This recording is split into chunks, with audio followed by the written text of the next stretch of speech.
Hello friends, welcome back to the course. Now in this lecture we will discuss about some questions that I usually get from parents and students whenever I teach this subject.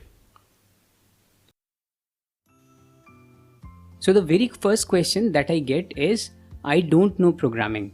How I will be able to do website development? So I would like to answer this question for you also, that there are two ways to develop websites. One is through programming, that you need to know HTML and CSS, and the second way is without programming, that is using WordPress. So in WordPress also you can use programming and do further development, but without programming also you can build a very good website, and I have built lots of websites without programming itself. So we will use WordPress for development of websites.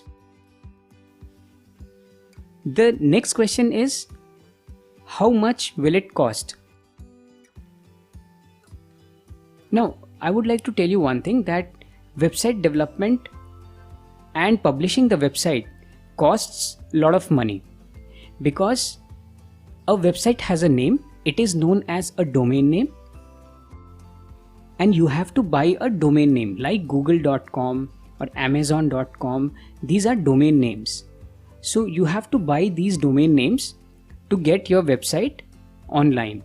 And the second thing is, you have to install the website, you have to develop all the programming, and you have to do the programming on some server. So you need a space where all these programs will be stored. So whenever we access a website, we are actually going through its programming. So that programming is stored in a space, it is known as domain space. So you need two things for which you have to pay. One is domain name and domain space. But in our case, the website that we will be developing will be developed in local environment. So on our computer, we will be developing our website. So we won't need both of the things. We don't need a name, because we can keep any name on our computer, just like we name any folder. And we don't need any space on the server, because we will be storing our website's all data and programs on our computer itself. So it will not cost us anything.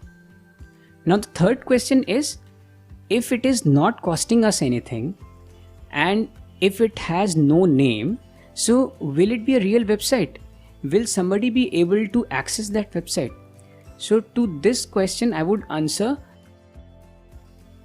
the website that we will be developing will not be active as amazon.com or google.com are, but we will have a link through which we can view that website, and you can share that link to anybody, and anywhere he can see your website.